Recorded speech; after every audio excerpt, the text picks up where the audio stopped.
பலரும் நம்ம நிகழ்ச்சிகளை தொடர்ச்சியாக பார்க்குறீங்க. ஆனால் சப்ஸ்கிரைப் பண்ண மறந்துடுறீங்க. நம்ம நேயர்கள் மறக்காமல் சப்ஸ்கிரைப் பண்ணுங்க. இனி வரும் நாட்களில் நிறைய அரசியல் பேச வேண்டியிருக்கு.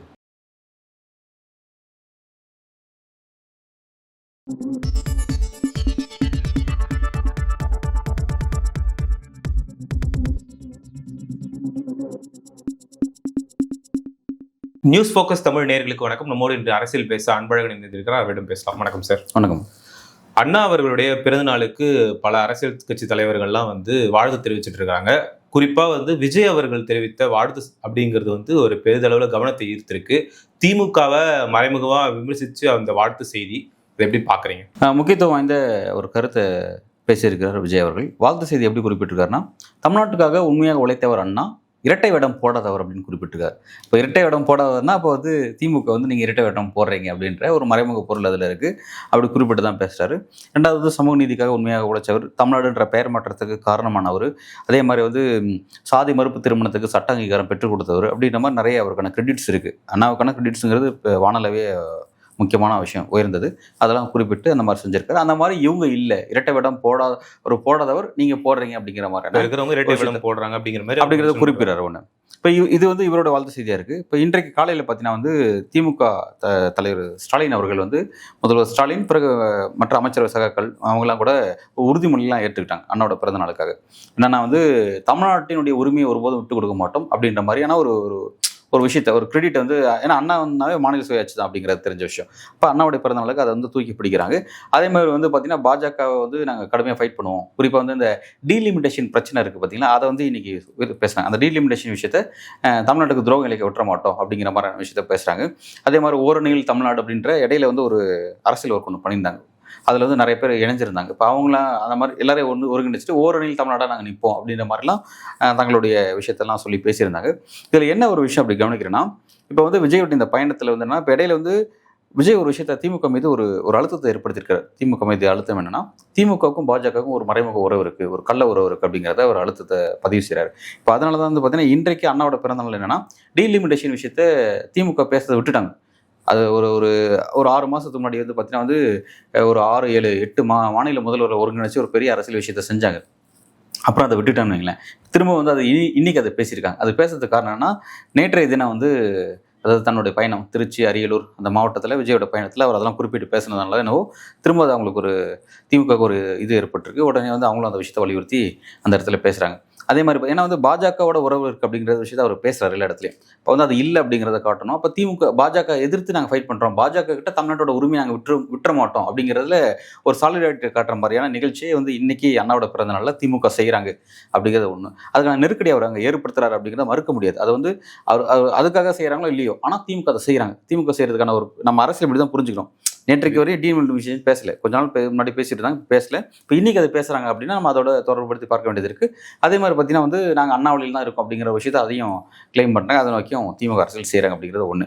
ஸோ அப்போ இதை வலியுறுத்தி தான் ரெட்டை வேடம் போட்டுட்டு இருக்காங்க. இவங்க ரெட்டை வேடம் போடாத உழைத்தவர் தான் அண்ணா அப்படின்ற மாதிரி, அந்த அண்ணாவை நான் அண்ணா வழியில் நான் அரசியல் செய்கிறேன் அப்படின்ற மாதிரி தனக்கு ஒரு கிரெடிட் அவர் எடுத்துக்கிறாரு அப்படிங்கிறத பார்க்குறோம். அண்ணா வழியில அவர் அரசியல் செய்ய விரும்புறாரு அப்படிங்கிறத தொடர்ந்து அவர் இப்போ எங்கெல்லாம் பேசுறாரோ, எங்கெல்லாம் பேச முடியுமோ அந்த மாதிரியான விஷயத்துல அண்ணாவை கோடிட்டுக்கிட்டே இருக்கிறாரு அப்படின்னு தான் பார்க்க முடியுது. அண்ணா அவர்களை அவர் கொண்டு இந்த அரசியல் பண்ணணும்னு நினைக்கிறது எப்படி பார்க்குறீங்க? நல்ல கேள்வி இது. அண்ணா அவர் எங்கே எடுத்துக்கிறாரு அப்படின்னா 1967 தமிழ்நாட்டில் ஆட்சி மாற்றத்தை ஏற்படுத்தியவர் அண்ணா. அதனால் அந்த 67ங்கிற அந்த டேக், அந்த நம்பர் எடுத்துக்கிறாரு.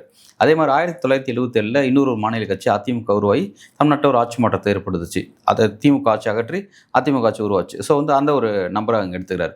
ஸோ அந்த வழியில் 1967, 1977 போல, அண்ணாவை போல, எம்ஜிஆரை போல 2026 விஜய் அப்படின்ற மாதிரியான ஒரு ஹிஸ்டாரிக்கலாக ஒரு நம்பரை எடுத்து அதன் மூலமாக ஒரு அரசியல் மெசேஜை சொல்கிறாரு. நம்ம என்ன ஒரு விஷயத்தை கவனிக்கணும்னா, இவர் 1977 எக்ஸாம்பிள் எடுத்துக்கிறது கூட ஓகே நான் பார்க்குறேன்.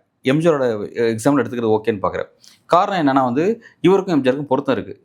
எம்ஜிஆர் திரைத்துறையில் உச்சகட்ட நடிகராக இருந்தவர். அதே மாதிரி இவரும் திரைத்துறையில் ஒரு உச்சகட்ட நடிகராக இருக்கிறவர். 2 பேரோட அரசியல் இங்கே தான் இருக்குது. ஆனால் இந்த இடத்துல விஜய் கிட்ட எம்ஜிஆர் எப்படி மாறுபடுறாரு அப்படின்னா, எம்ஜிஆர் திமுகவில் முக்கியமான நபராக, பொருளாளராக இருந்தவர். அப்புறம் திமுகவில் அவருக்கு ஒரு அநீதி இழைக்கப்படுது. திமுகவில் அவர் நீக்கப்படுறார், கட்சியிலிருந்து நீக்கப்படுறார். நீக்கப்பட்டதுக்கு பிறகு அந்த ஒரு சிம்பத்தி அவருக்கு ஒரு பெரிய கை கொடுக்குதுங்கிறது முக்கியமான விஷயம். அங்கிருந்து அவர் வந்ததுனால திமுகவில் அவர் பயணித்து திமுக உடச்சிட்டு திமுகவில் நீக்கப்பட்டதுனால அதாவது திமுகவில் தொடர்றதுக்கு அவருக்கு விருப்பம், ஆனால் கட்சி என்ன பழி வாங்கிடுச்சு அப்படின்ற இந்த கட்சியோட தலைமையான கலைஞர் வந்து இப்படிதான் இருக்காரு அப்படிங்கிற ஒரு பொது பிம்பத்தை வந்து தமிழ்நாடு மக்கள் மத்தியில் ஏற்படுத்தினார். ஏற்படுத்துறதுனால ஆன்டி டிஎம்கே, ஆன்டி கருணாநிதி அப்படின்ற ஒரு வாக்கு வங்கி வந்து அப்போதே உருவாயிடுச்சு. உருவானதுக்கப்புறம் அதுதான் வந்து 77 ஆட்சி மாற்றத்துக்கான ஒரு தீர்த்துக்கூடிய ஒரு விஷயம் மாறுது. ஸோ வந்து இவர் எம்ஜிஆர் எடுத்துக்கலான்றதை நான் பார்க்குறேன். ஏன்னா நான் ஏற்கனவே சொன்ன மாதிரி 2 பேரும் வந்து திரைத்துறை உச்சக்கட்ட ப்ராப்ளம். ஆனால் அண்ணாவை 67 எடுத்துக்கிறார் பார்த்தீங்களா? அண்ணா வந்து ஃபஸ்ட்டு அண்ணா இந்த இடத்துக்கு வரதுக்கு முன்னாடி வந்து பெரியாரோட நீண்ட காலமாக வந்து கொள்கை அரசியல், இயக்க அரசியல் செஞ்சவர். கடுமையாக பாடுபட்டிருக்காரு. பல பிரச்சனைகள் வந்து சிறைக்கு போயிருக்காங்க. இந்திய எதிர்ப்பு போராட்டம் சீரியஸான போராட்டம் அன்றைய காலகட்டம் அப்படிங்கிறது. அதே மாதிரி பார்த்தீங்கன்னா வந்து மும்முனை போராட்டம், பிரதமர் நேருவுக்கு எதிராக ஒரு கருப்பு கொடி காட்டுற போராட்டம், அதே மாதிரி திருச்சி டால்மியாபுரத்தை வந்து கள்ளக்குடின்ற பேர் மாற்றதாக இருக்கட்டும், அந்த மாதிரி முக்கியமான சில வரலாற்று ரீதியான முக்கியமான போராட்டங்களை முன்னெடுத்து சிறைப்படுத்தப்பட்டவங்க யார்? கலைஞர், அண்ணா, இவங்கெல்லாம் வந்து அன்றைய காலகட்டத்தில் சிறைக்கு போனவங்க. சிறைக்கு போயிட்டு சிறையில் பல நெருக்கடிகளை எதிர்கொண்டு அதுக்கப்புறம் வந்து தேர்தல் அரசியல் பங்கெடுக்கிறாங்க. 1967 ஒரு வலிமையான ஒரு கூட்டணியை உருவாக்குறாங்க. உருவாக்கி அவ்வளோ ஒரு வெற்றி சாதனையாக தங்களுக்கான ஒரு சாதனையாக அதை மாற்றுறாங்க. ஸோ வந்து அவங்களுடைய ரெக்கார்டுங்க அந்த மாதிரி. இவர் கவனிக்கணும் விஜய். இவர் நேற்றைக்கு அதாவது சொல்லுவாங்களே பொறுத்தர், இவர் யாருன்னா கல்யாண வீட தான் அவதான் மாப்பிள்ளையாக இருக்கணும்.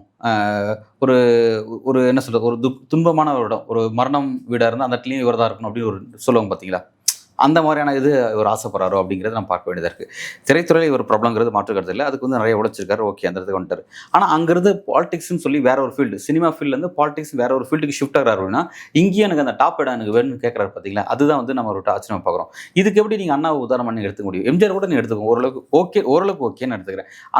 அண்ணா கிரவுண்ட்ல இருந்து கீழே உருவானவர். திராவிட இயக்கம், அதாவது பெயரிட்டு இருந்து அந்த திராவிட இயக்க கருத்தியில் வந்து தமிழ்நாடு ஃபுல்லாக வந்து அது ஒரு பிரச்சார இயக்கமாக கொண்டு போனவர். ஒரு கட்டத்தில் பெரியார்கிட்ட ஒரு கருத்து மாறுபட்டு அப்புறம் திமுகன்ற கட்சியை உதயமாகறாங்க. உதயமாகி வந்து அரசியல் களத்தை நோக்கி, தேர்தல் அரசியல் நோக்கி பயணம் பண்ணணும்னு சொல்லி விருப்பப்பட்டு பல கட்ட போராட்டத்தை முன்னெடுக்கிறாங்க. பல நேரங்களில் பலருக்கு ஆதரவு தெரிவிக்கிறாங்க. ரொம்ப லேட்டாக தான் தேர்தல் அரசியலுக்கு வராங்க. தேர்தல் அரசியலுக்கு வருவதற்கே கூட ஒரு ஜனநாயக முறையில் வந்து ஒரு வாக்கெடுப்பு நடத்துறாங்க. வாக்கெடுப்பு நடத்தி அதுதான் திருச்சியில் நடந்த வாக்கெடுப்பு தான் அது.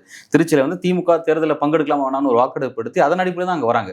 ஆனால் நீங்கள் எடுத்தது சினிமாவில் இருக்கீங்க, அரசியலுக்கு வர்றீங்கன்னா எதுக்கு வரீங்கன்னா 26 சிஎம் ஆகிறது வரேன் அப்படிங்கிறீங்க. எடுத்த உடனே உங்களுக்கு எப்படி அந்த கிராஸ்டிக் சேஞ்ச் வந்து எப்படி உங்களுக்கு அது நடக்குது அப்படிங்கிறதுனால அந்த இயல்புக்கு முரணா இருக்கு. விஜயோட அரசியலே இயல்புக்கு முரணா இருக்கு. கிரவுண்டில் மக்கள்கிட்ட பேச ஒரு நீங்கள் அண்ணா சொல்ல மாதிரி மக்கள்கிட்ட இருந்து கற்றுக்கோன்னு சொல்கிறாங்க. அது அண்ணா சொன்னது கிடையாது. அதுக்கு முன்னாடி வந்து சீனாவில் மாவோ செத்துங்க சொன்ன விஷயம், மக்கள்கிட்ட போங்க, மக்கள்கிட்ட இருந்து கற்றுக்கோங்க அப்படின்னது. அதாவது அண்ணா சொன்னார். அப்போ நீங்கள் சொல்கிறீங்க, அண்ணா சொல்கிற விஷயத்தை நீங்கள் சொல்கிறீங்க. நீங்கள் மக்கள்கிட்ட போய் என்ன கற்றுக்கிட்டீங்க அப்படின்ற ஒரு கேள்வி ஹீரோ நோக்கி கேட்க வேண்டியது இருக்குல்ல. இவர் மக்கள்கிட்ட போய் கற்றுக்கிட்ட அரசியல் கிடையாது. மக்களுக்கு ஒரு பிரச்சனை இருக்கும், அந்த இடத்துல மக்களாக நின்ன மாதிரியான ஒரு காட்சியை நம்ம பார்க்கல. ஆனால் தேர்தல் அரசியலை மட்டுமே முழுக்க அந்த எலெக்ஷனை மட்டுமே டார்கெட் பண்ணி அதை நோக்கி வரக்கூடிய நீங்கள் எப்படி நீங்கள் அண்ணாவை ஒரு உதாரணமாகவும் எம்ஜிஆரோட உதாரணமாக நீங்கள் எடுத்துக்கிறீங்கிறது நமக்கு விசித்திரமாக நம்ம அதை பார்க்க வேண்டியதாக இருக்குது. ஸோ வந்து விஜயோட அரசியலே முழுக்க அதிகாரத்தை நோக்கி வரணும்னு ஆசைப்படக்கூடியது. அதுக்கு தன்னை தகவல் வச்சுக்கிறது ரொம்ப முக்கியமானது. ஸ்டெப் பை ஸ்டெப்பாக தான் ஒரு ப்ராசஸ்ங்கிறது வரும். அந்த மாதிரி ஸ்டெப் பை ஸ்டெப்பாக இல்லாமல் டேரெக்டாக வந்து உங்களுக்கு ஒரு விஷயம் கிடைக்குது அப்படின்னா அது நிச்சயமாக உங்களால் தக்க வச்சுக்க முடியாது. அதை நீங்கள் பெறுவதும் கொஞ்சம் வித்தியாசமாக இருக்கும். சப்போஸ் பெறலாம், பெற்றாலும் தக்க வைக்கிறது உங்களுக்கு பெரும் பாடாக இருக்கும் அப்படிங்கிறது தான் புரிஞ்சிக்க வேண்டியதாக இருக்குது. சமீபத்தில் திருச்சிக்கெல்லாம் போயிட்டு பரப்புரையெல்லாம் மேற்கொண்டாரு. அவரோட இந்த அரசியல் பரப்புரைகளை எப்படி பார்க்குறீங்க? ஒரு முக்கியத்துவம் வாய்ந்த ஒரு பரப்புரை தான், அதில் மாற்று கருத்து இல்லை. அதை வந்து ஆகா ஓகம் சிலாகிறதுக்கு ரொம்ப பெருசான விஷயங்கள் அதில் எதுவும் இல்லைன்னு நான் பார்க்குறேன். என்ன ஒரு விஷயம் தெரியுது அப்படின்னா, ஏற்கனவே அப்படி ஒரு நிகழ்ச்சி செய்யறதுக்கு முன்னாடி அவர் 2 பொலிட்டிக்கல் ஈவெண்ட் செஞ்சார். முக்கியமான 2 ஈவெண்ட் செஞ்சார் பெருசாக. ஒன்று விக்கிரவாண்டி மாநாடு, இன்னொன்று மதுரை மாநாடு. அந்த 2 மாநாட்டிலேயே கட்டுக்கடங்காத கூட்டம் வந்திருக்குங்கிறது மாற்றுக்கிறது இல்லை. ஸோ வந்து இப்போ விஜய்க்கு மட்டும் தான் அவ்வளோ பெரிய கூட்டம் திரளுது, வேறு யாருக்கும் அந்த மாதிரி திரள மாட்டேங்குது. காசு கொடுக்காம திரளுற கூட்டம் அவருக்கு மட்டும் தான் இருக்குது அப்படிங்கிறது தெரிஞ்சு. அந்த மாநாட்டில் பார்த்த அந்த விஷயத்தை பரப்புரை பிரச்சாரத்தில் நம்மளால் பார்க்க முடிஞ்சு. காசு கொடுக்காம அவ்வளோ பெரிய ஒரு கூட்டம் திரளுதுன்னு மாற்றுக்கிறது இல்லை. அது வந்து அவருடைய திரையில் வந்து ஒரு மிகப்பெரிய ஒரு ஆளுமையாக இருக்கிறது காலமாக தான் திரச்சே தவிர ஒரு அரசியல் கட்சி தலைவர் அப்படிங்கிறதுக்காக திரளல. அது தெளிவாக புரிஞ்சுக்கணும். ஆளுமை, அவர் திரையில் மிகப்பெரிய ஒரு உச்சக்கட்ட ப்ராப்ளம் அப்படிங்கிறனால அவரை பார்க்க திரண்ட கூட்டம், தொண்டர்கள் கூட்டம், ரசிகர்கள் கூட்டம், எல்லா கூட்டமும் அதை சொல்லலாம். எல்லாருமே அதை கலந்தா இருக்காங்க. Right, okay. அது ஒரு மிகப்பெரிய ஒரு கூட்டம்.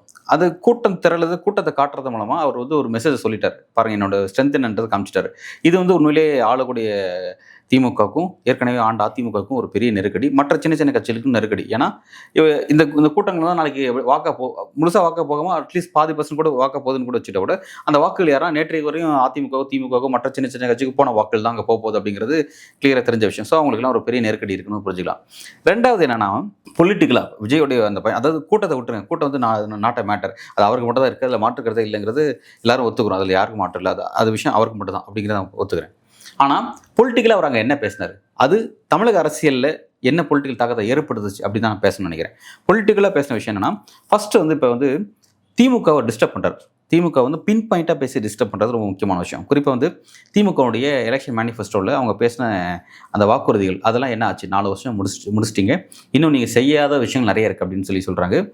ஃபர்ஸ்ட் டைம் ஆரம்பத்தில் வந்து பார்த்தீங்கன்னா திமுகவுடைய தலைமை வந்து பார்த்தீங்கன்னா விஜய் வந்து புறத்தள்ளிட்டே இருந்தாங்க. விமர்சனம் பண்ணுவாங்க, சில இடத்துல விமர்சனம் பண்ணாமல் அப்படியே நெக்லிஜிபிளாக அதை தள்ளி விட்டு வந்துடுவாங்க.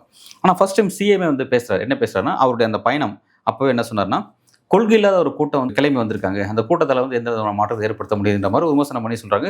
புதிய எதிரி பழைய எதிரி யாராலையும் திமுக எதுவும் பண்ண முடியாது அப்படின்லாம் குறிப்பிட்டெல்லாம் பேசினார். அது அவரும் புரிஞ்சுட்டார், விஜயும் புரிஞ்சுட்டு அவர் மறுபறிக்கலாம் விட்டார். எங்களை நீங்கள் கொள்கை இல்லாத கூட்டம்னு சொல்கிறீங்க, பழைய எதிரி புதிய எதிரி எங்களை தான் நீங்கள் குறிப்பிடுறீங்க எனக்கு தெரியுது அப்படின்னு சொல்கிறார். அப்போ டைரெக்டாக ஸ்டாலின் வந்து விஜய் எதிர்க்க ஆரம்பிச்சிருக்காரு. இதனால் வரையும் அதுனா அதாவது மற்ற அமைச்சரவை சகாக்கள் எதிர்ப்பாங்க, மற்ற நபர்கள் எதிர்ப்பாங்க. ஸ்டாலின் வந்து அதை வந்து அப்படியே ஒன்றும் இல்லாத பிரச்சனை அப்படின்னு தள்ளி போயிட்டே இருப்பார். ஆனால் ஃபர்ஸ்ட் டைம் அவர் அட்ரஸ் பண்ண ஆரம்பிச்சார் அப்படிங்கிறது முக்கியமான விஷயமா பார்க்குறோம். ஒன்று இந்த கொள்கைங்கிற சப்ஜெக்ட் செகண்டரி வருவோம். மற்ற விஷயம் இப்போ வந்து இந்த தேர்தல் மேனிஃபெஸ்டோ விஷயத்தை அவர் பின்பான் பண்ணி விமர்சனம் பண்ணுறாரு. இன்றைக்கு கூட பார்த்தீங்கன்னா வந்து ஸ்டாலின் அவர்கள் வந்து நான் எத்தனை % வாக்குறுதி நிறைவேற்றி வச்சிருக்கேன், 505 வாக்கில் 400க்கு மேற்பட்ட வாக்குறுதி நான் நிறைவேற்றிட்டேன், இன்னும் சில வாக்குறுதி மட்டும் தான் பெண்டிங்கில் இருக்குது அப்படின்ற மாதிரி அவரும் அது விளக்கம் கொடுக்குறாரு. டைரெக்டாக விஜய்க்கு கொடுக்குற விளக்கம் தான் அது நம்ம பார்க்குறோம். நேற்றைய வரைக்கும் ஸ்டாலின் அவர்கள் எதிர்க்கட்சி தலைவர், பிரதான எதிர்க்கட்சி தலைவர் இவர் எடப்பாடி பழனிசாமிக்கு விளக்கம் கொடுப்பார். அவர் ஒரு கேள்வி கேட்டால் அது விளக்கம் கொடுப்பார் பார்த்தோம். விஜய் வந்து இவங்க புறந்தள்ளிட்டே வந்தாங்க. ஆனால் இந்த ஃபர்ஸ்ட் டைம் பார்த்து விஜய்க்கு விளக்கம் கொடுக்குற அளவுக்கு ஒரு நெருக்கடி தள்ளப்பட்டிருக்காங்க அப்படிங்கிறது அது வந்து பொலிட்டிக்கலாக ஒரு ஆரோக்கியமான பாலிடிக்ஸ் நான் பார்க்குறேன். ஏன்னா வந்து அதிமுக பலவீனமான பலவீனமான எதிர்க்கட்சியாக ஃபங்க்ஷன் பண்ணது அப்படிங்கிறது நம்ம எல்லாருக்குமே தெரியும். தமிழக பொலிட்டிக்கல் ஹிஸ்ட்ரியில் வந்து இந்த மாதிரியான ஒரு பலவீனமான எதிர்க்கட்சி அப்படிங்கிறத ஃபர்ஸ்ட் டைம் 2021 தான் நம்ம பார்க்குறோம். இந்த 4 வருஷத்தில் எதிர்க்கட்சி தலைவராக ஃபங்க்ஷன் பண்ணவே இல்லை எடப்பாடி பழனிசாமின்றதை நம்ம பார்த்தோம். ஸோ வந்து இப்போ தேர்தலில் நெருங்கக்கூடிய நேரத்தில் விஜய் செய்யக்கூடிய இந்த அரசியல் அப்படிங்கிறது ஸ்டாலினை வாய் திறக்க வைக்கிறதுங்கிறது ஒரு முக்கியமான ஏன்னா ஒரு ஆளும் அரசை எதிர்த்து அதை ஒரு ஆளும் அரசு ஒரு கேள்வி எழுப்பி அந்த கேள்விக்கு பதில் வாங்குறது ஒரு முக்கியமான நடவடிக்கை. அதை விஜய் செஞ்சிருக்காருன்னு நான் பார்க்குறேன். வாக்குறுதியை குறிப்பிட்டு பேசுறாரு. குறிப்பாக என்னென்னா, நீங்கள் வந்து மாணவர் கல்வி கடன் சொன்னீங்க, அது மூலமாக பல மாணவருடைய இளைஞர்களுடைய வாக்கை நீங்கள் பெற்றீங்க, அவங்களை ஏமாத்திட்டீங்க அப்படிங்கிறத குறிப்பிட்றாங்க. பழைய ஓய்வு திட்டம் என்ன ஆச்சுன்னு சொல்லி ஒரு காட்டமான கேள்வி எழுப்புறாரு. அதை வந்து நீங்கள் அரசு ஊழியர்களை நீங்கள் ஏமாத்திருக்கீங்க அப்படிங்கிறது ஒரு முக்கியமான விஷயம். இது பற்றி கூட முன்னாள் நிதியமைச்சர் பிடிஆர் அவர்கள் என்ன சொன்னாங்கன்னா, ஆட்சிக்கு வந்து 4 மாதத்துல நினைக்கிறேன், 4 மாதத்துல 5 மாதத்துலையோ பழைய ஓய்வு திட்டம் அப்படிங்கிறது சாத்தியமில்லை அப்படிங்கிறத முன்னாள் நிதியமைச்சர் சொல்லியிருக்காரு. அந்த விஷயத்தெல்லாம் குறிப்பிட்டு பேசுகிறாரு. அதே மாதிரி பார்த்தீங்கன்னா வந்து இந்த மின்கட்டணம் வந்து மாதத்துக்கு ஒரு முறை அப்படிங்கிறது 2 மாதத்துக்கு ஒரு முறை எடுக்கிறது 1 மாதத்துக்கு ஒரு முறை நீங்கள் மாற்றணும் சொல்லிங்க சொல்றது மூலமா பலருக்கு வந்து பல பெரிய அளவு மின்கட்டணம் வந்து சேமிப்பு இருக்கும். நிச்சயமா நீங்கள் ஆல்ரெடி வந்து 100 யூனிட் இலவசமாக கொடுக்குறீங்க, பல பேருக்கு பார்த்தா 100 யூனிட்ல முடிஞ்சுன்னு நினைக்கிறேன். அப்படி நீங்கள் கொடுத்தீங்கன்னா அப்போ வந்து அதை நீங்கள் கொடுக்காம இருக்கீங்க, அன்றைக்கி வாக்குறுதியாக சொன்னீங்க, சொல்லிட்டு அதை ஏமாத்திட்டீங்க அப்படிங்கிறது முக்கியமான விஷயம். அதே மாதிரி பார்த்தீங்கன்னா வந்து அரசு ஊழியர்கள் பலருக்கும் பார்த்தீங்கன்னா கூட இந்த ஒப்பந்த அடிப்படையில் பல ஊழியர்கள் ஒர்க் பண்ணுறாங்க. அவங்கள வந்து பணி நிரந்தரம் செய்கிறேன்னு நீங்கள் சொன்னீங்க, பகுதி நேர ஆசிரியர்களுக்கு நிரந்தர வேலை வாய்ப்புன்னு சொன்னீங்க, சம்பளத்தை ஈக்குவல் பண்ணுங்க, சம்பள முரண்பாடு கலைவுன்னு சொல்லியிருந்தீங்க. அதே மாதிரி பார்த்தீங்கன்னா கொரோனா காலகட்டத்தில் வேலை செஞ்ச இந்த முன்கள பணியாளர் இருக்கக்கூடிய சில செவிலியர்கள் அவங்க எல்லாத்தையும் வந்து நீங்கள் வந்து பணி நிரந்தரம் பட்டதாக சொல்லியிருந்தீங்க. நீங்கள் சொன்ன பல விஷயத்தை நீங்கள் செய்யவே இல்லை அப்படிங்கிறதெல்லாம் ஒரு சீரியஸான ஒரு சார்ஜஸ். அதே மாதிரி பார்த்தீங்கன்னா வந்து போக்குவரத்து தொழிலாளர்கள் பிரச்சனைலாம் சீரியஸான பிரச்சனை, நிறைய பிரச்சனை இருக்குது. வாக்குறுதியில் இவங்க சொன்ன விஷயத்த செய்யாமல் போனதில் நிறைய விஷயங்கள் இருக்குது, அதெல்லாம் வந்து கேட்குறாங்க.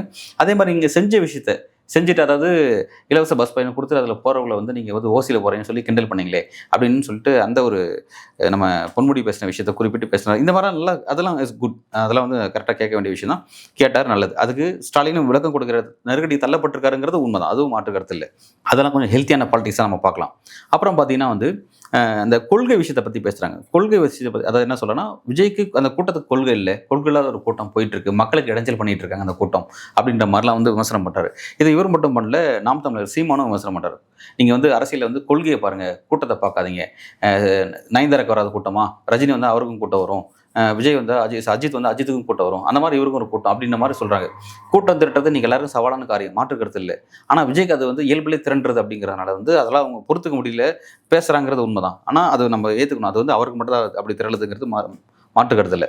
ஆனால் அந்த கொள்கை விஷயத்தை பிராண்ட் பண்ணுறாங்க பார்த்தீங்களா. இப்போ விஜய்கிட்ட கூட்டம் இருக்குது, ஆனால் கொள்கை இல்லை. அதை நாம் தமிழர்கிட்ட இருக்குது, திமுக கிட்ட இருக்குன்னு சொல்கிறாங்க. இதெல்லாம் கொள்கை இருக்குன்னு சொல்லி யார் பேசுவாங்கன்னா, இந்த அறிவுசார் மட்டத்தில் இருக்கக்கூடியவங்க, அதாவது ஒரு அரசியல் அறிவு கொண்டவங்க, அதே மாதிரி அறிவுசார் மட்டத்தில் இயங்கக்கூடிய நபர்கள், இவங்களாம் வந்து ஒரு பார்ட்டி வருதுன்னா அந்த பார்ட்டியோட கொள்கை என்ன அப்படின்னு பார்ப்பாங்க. பட் சாதாரண மக்கள் என்னன்னா, ஏற்கனவே இந்த கவர்மெண்ட் எனக்கு பிடிக்கல, நீ வந்திருக்க, நீ என்ன செய்வ, சாதாரண மக்கள் சிம்பிள் விஷயம், அவன் நான் பிடிக்கலப்பா, அவன் சொன்ன விஷயத்தெல்லாம் செய்யலப்பா, நீ எனக்கு என்னப்பா செய்ய போற, எனக்கு இந்த பிரச்சனை இருக்கு. சிம்பிளாக தான் மக்கள் யோசிப்பாங்க. இப்போ மக்கள் இடத்துல இருந்து யோசிக்கும் போது பார்த்தீங்கன்னா அவங்களுக்கு கொள்கையோ இதோ கிடையாது. அது எப்படி நீங்க அரசியலுக்கு கொள்கை அவசியம் இல்லை அப்படின்னு சொல்றீங்க? இப்ப இங்க வந்து நடக்கக்கூடிய அரசியலே வந்து திமுக வந்து கொள்கையில ரொம்ப ஸ்ட்ராங்கா இருக்கு, அதிமுக அப்படி இல்லை அப்படின்னு தான் இங்க அரசியல் நடக்குது. இல்லை அப்படி இல்லை. சரி, இப்போ நீங்கள் சொல்ற மாதிரி ஒரு உதாரணத்தை எடுத்துப்போம். திமுக கொள்கையில ஸ்ட்ராங்கு, அதிமுக கொள்கையில பலவீனம்னு வச்சுப்போமே. அதிமுகவோட கொள்கை என்னன்னு கேட்டால் ஆன்டி டிஎம்கே தான் அவங்க கொள்கை. திமுக ஒரு தீய சக்தி அப்படிங்கிறத கொள்கை. ஆனால் திமுக அது கிடையாது. திமுக சமூக நீதினு சொல்லுவாங்க, பெரியாருடைய மண் சொல்லுவாங்க, திராவிட மாடல் அரசியல் செய்கிறோம் அப்படிம்பாங்க. மற்ற இன்னும் நிறைய விஷயத்தை வந்து பின்பற்றி நிறைய விஷயத்தை பேசுவாங்க. பெண்களுக்கான நீதி, எல்லாருக்குமான வேலைவாய்ப்பு அப்படிங்கிற நிறைய விஷயங்கள் அவங்க கொள்கை ரீதியாக அதை வந்து அடையாளப்படுத்தக்கூடிய கட்சி திமுக தாங்கிறது மாற்று கருத்து இல்லை. ஆனால் நான் இது வந்து நம்மளோட பார்வையில் நம்ம வந்து ஒரு இன்டலெக்சுவல் மத்தியில், ஒரு பத்திரிகையாளர்கள் மத்தியில், அரசியல் அறிவுசார் தளத்தில் இயங்கக்கூடிய மத்தியில் வந்து பார்த்தீங்கன்னா இதெல்லாம் வந்து ஒரு டிபேட்டபிள்ஸ் வச்சுக்கோங்க. சாதாரண மக்கள் எடுத்துக்கோங்க. நீங்கள் சொல்லும்போது திமுக கொள்கையில் இருக்கக்கூடிய கட்சி, திமுக கொள்கை உறுதியாக இருக்கக்கூடிய கட்சி, அதிமுக அதில் பலவீனமாக இருக்கக்கூடிய கட்சி அப்படின்னா மக்கள் கொள்கைக்காக வாக்களிக்கிறதா இருந்தால் தமிழக அரசியல் வரலாற்றில் 1967 இன்னைக்கு வரைக்கும் திமுக மட்டும் தான் மக்கள் வாக்களிச்சுட்டே இருக்கணும். ஆனால் அப்படி கிடையாது. 67க்கு அப்புறம் வந்து திமுக ஆட்சி வந்துச்சு. அதன் பிறகு தேசிய கட்சிக்கான வாய்ப்புங்க குறைஞ்சது. அப்புறம் இன்னொரு மாநில கட்சி திமுகலேருந்து உடஞ்சி அதிமுக உதயமாச்சு. உதயமானதுக்கப்புறம் திமுக வருஷம் அதிமுக தான் களம் மாறிடுச்சு. இப்படியே தான் அரசியல் வந்து பயணப்பட்டு வந்துட்டு இருக்கு. திமுக பிடிக்கட்டி அதிமுக, அதிமுக பிடிக்கட்டி திமுக. சாதாரண மக்கள் அவ்வளோதான் யோசிப்பாங்க. நீங்கள் வந்து திமுக ஐடியாலஜியில் ரொம்ப ஸ்ட்ராங்காக இருக்கீங்க, ஏடிஎம்கே அதில் பலவீனமாக இருக்கீங்க அப்படிங்கிறத மக்கள் அதை பார்த்து வாக்களிக்க மாட்டாங்க. சாதாரண மக்களோட வாக்கு தான் டிசைடிங் ஃபேக்டர். நீங்கள் வந்து ஒரு இன்டெலெக்சுவல்ஸாக நீங்கள் பேசலாம், கொள்கையிலேருந்து இந்த கட்சியோட கொள்கையை எடுத்து நீங்கள் அதை டெப்த்தாக நீங்கள் உள்ளே போய் பேசலாம், செய்யலாம், அதெல்லாம் சப்ஜெக்ட்ஸ் வேறு. தேர்தல் அரசியலுங்கிறது எல்லாரும் மக்களும் பங்கெடுக்கக்கூடிய விஷயம். அது குறிப்பாக பாமர மக்கள் பங்கெடுக்கக்கூடிய விஷயம். பாமர மக்கள் என்னென்னா சிம்பிளாக தான் அவங்களோட கொஷின்ஸ் சிம்பிளாக தான் இருக்கும். எனக்கு இந்த பிரச்சனை இருக்குது, அதுக்கு என்ன தீர்வு, நிர்வாக ரீதியான தீர்வு கொடு. நீ ஐடியாலஜி நீ என்ன வேணால் பேசு, நீ கார்ல் மார்க்ஸோட ஐடியாலஜி பேசு, நீ வந்து அம்பேத்கரோட ஐடியாலஜி பேசு, அதெல்லாம் எனக்கு செகண்டரி. எனக்கு இந்த பிரச்சனை இருக்குது, இதுக்கு நீ என்ன தீர்வு சொல்கிற, எனக்கு வேலைவாய்ப்பு பிரச்சனை இருக்குது, நீ எவ்வளோ சிப்கார்டு கொண்டு வருவோ, எவ்வளோ வேலைவாய்ப்பு உருவாக்க போகிற, என்ன பிரச்சனை நீ அட்ரஸ் பண்ண போகிற. இப்படி தான் சிம்பிளாக தான் மக்களோட விஷயம் இருக்கும்.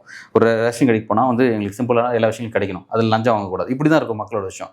அதுக்கு எந்த கவர்மெண்ட் பெட்டர் அப்படின்னு தான் யோசிப்பாங்க. ஸோ அதுதான் விஷயம். ஸோ இப்போ வந்து விஜய்கிட்ட வந்து என்னென்னா அவர்கிட்ட கொள்கை பற்றாக்குறை இருக்குன்னு சொல்லி எல்லாரும் விமர்சனம் பண்ணிட்டுருக்காங்க. இங்கே நம்ம என்ன கவனிக்கிறோன்னா, விஜய்கிட்ட கொள்கை உறுதியாக இருக்கார் இல்லையாங்கிறது செகண்டரி, அவருடைய அரசியல் ஒரு பண்பட்டப்பட்ட அரசியலா அப்படிங்கிறது செகண்டரி, அவருடைய கட்சி கட்டமைப்பு ஒரு நல்ல வலிமை பெற்ற கட்டமைப்பாக இருக்காங்கிறது செகண்டரி. அதே மாதிரி பார்த்தீங்கன்னா வந்து அவர் தன்னோட நிர்வாகிகள் அவங்க எல்லாத்தையும் நல்லா பயிற்று வச்சிருக்காரா, அரசியல் ரீதியாக பயிற்று வச்சிருக்காரா, தொண்டர்களுக்கு பயிற்று வச்சிருக்காரா, அவங்க அந்த சினிமா மோட்லேருந்து அரசியல் மோடுக்கு வந்துட்டாங்களா, இந்த மாதிரி மாற்றிட்டாரா அப்படிங்கிறதா செகண்டரி. ஆனால் ஒரே விஷயம் நடக்க போகுது.